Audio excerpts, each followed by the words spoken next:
Alors d'abord, il s'agit d'une question d'actualité au gouvernement. Vous avez remarqué qu'il y a eu deux réactions de la part des députés. La première réaction, c'est de poser des questions qui ont été déjà envoyées au Premier ministre, donc ça n'a aucun intérêt. La deuxième réaction, c'est d'applaudir après avoir entendu le Premier ministre ou une réponse d'un ministre.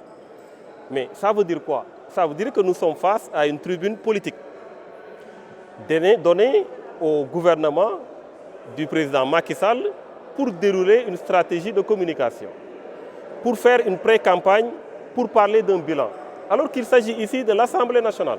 Notre rôle, c'est de contrôler l'action gouvernementale. Ce n'est pas de venir écouter le Premier ministre, ce n'est pas de venir écouter les ministres. Nous avons comme rôle de contrôler l'action gouvernementale.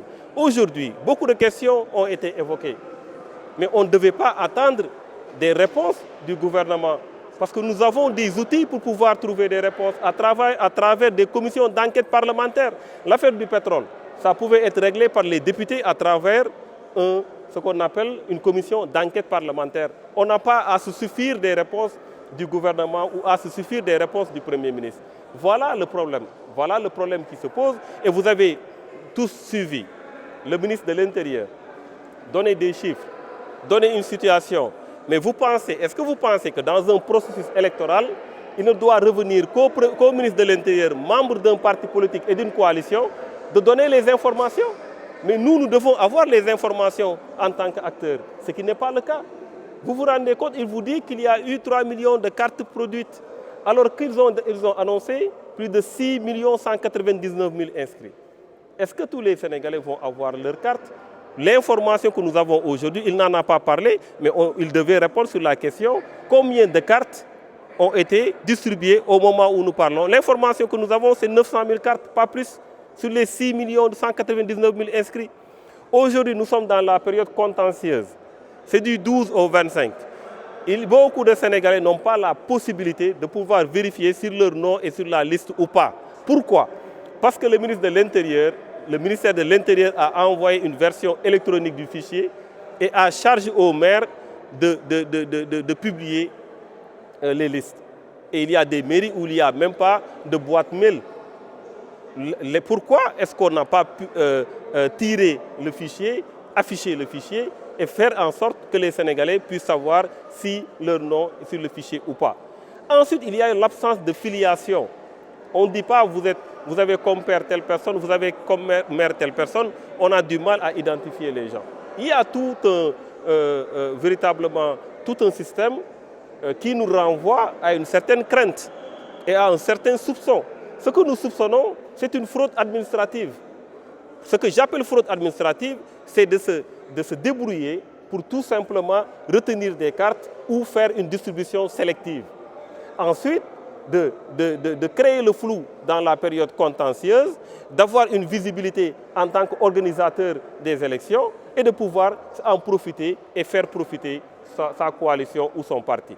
C'est ça que nous dénonçons. Donc vous vous rendez compte vous-même qu'il s'est agi ici, aujourd'hui, d'une campagne électorale, d'un meeting, de la part du Premier ministre et de son gouvernement, avec des députés qui sont dans leur parti, qui ont beaucoup applaudi.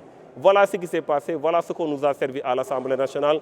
Et moi je dis très clairement, les Sénégalais aujourd'hui ont la possibilité de décider par rapport à cette question-là. Est-ce qu'on doit donner la majorité au président Macky Sall pour qu'on retrouve la même Assemblée nationale parce que les mêmes causes vont produire les mêmes effets? Donc nous disons très clairement, on a besoin de rupture à l'hémicycle, on a besoin que les choses changent. Et nous travaillons pour que les choses changent. Nous demandons aux gens de travailler pour que les choses changent parce qu'on ne peut pas aujourd'hui fuir ses responsabilités. Au lieu de mettre en place une commission d'enquête parlementaire, nous allons venir dire à M. le Premier ministre, s'il vous plaît, dites-nous ce qu'il en est exactement et si vous ne le dites, nous allons vous croire. Non, nous ne le croyons pas. Nous pensons que sur l'affaire du pétrole et du gaz, on parle d'exploration, on parle d'exploitation, on sait bien ce dont il s'agit. Mais quand on signe des contrats, il faut que ça soit transparent. On a vu ce qui s'est passé avec l'affaire Petrotim. Aujourd'hui, Cosmos Energy n'a même plus d'action. Tout a été revendu. Qu'est-ce qui s'est passé?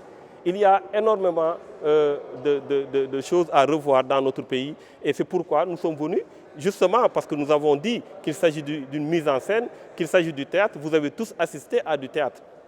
L'autre aspect que je voulais évoquer, moi en tant que député, je n'ai pas pu, nous allons terminer la 12e législature, je n'ai pas pu une seule fois poser une question au gouvernement et au Premier ministre. Vous savez pourquoi? Ce n'est pas parce que je ne veux pas, parce que je ne peux pas. Il faut qu'on dise la vérité aux gens.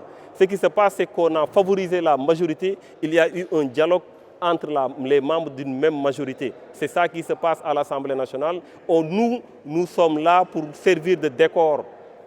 On ne peut pas prendre la parole, on nous empêche de nous exprimer. Si on veut un dialogue au sein de l'hémicycle, il faut un dialogue entre l'opposition et le pouvoir. C'est ça un dialogue, c'est ça l'interaction. Mais il ne s'agit pas d'envoyer des questions à l'avance, venir répondre à des questions et se faire applaudir par les mêmes personnes qui ont eu à poser ces questions-là. Honorable, par rapport à la publication des listes électorales, quelle peut être la responsabilité de l'opposition pour éviter toute fraude? Oui, vous savez, depuis très longtemps, on parle aujourd'hui du code consensuel du président Abdou Diouf. Depuis très longtemps, les chefs d'État qui sont passés par là, à commencer par le président Diouf, par le président Wade, il y a toujours eu un consensus sur les questions électorales.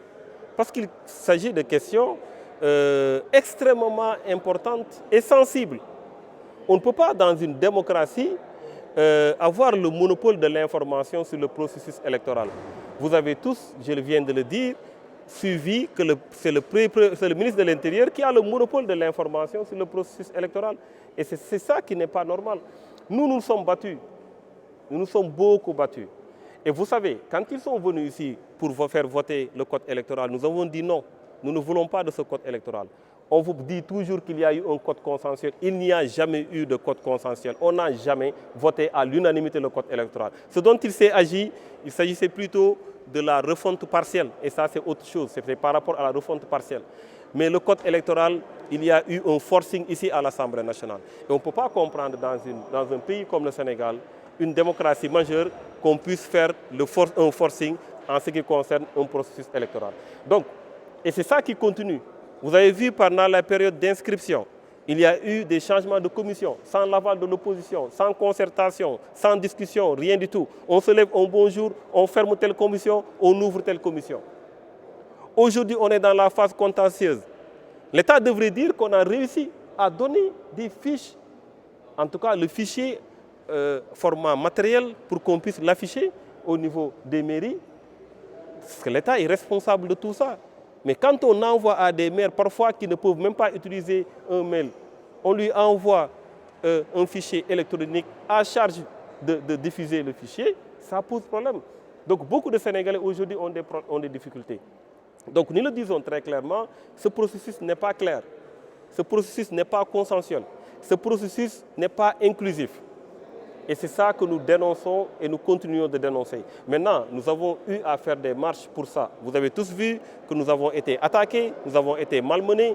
Nous continuerons à décrier cet état de fait parce qu'il s'agit de notre pays, il s'agit du Sénégal. Nous avons besoin que notre démocratie soit renforcée. Nous avons besoin de rester dans un état de droit et le combat va continuer.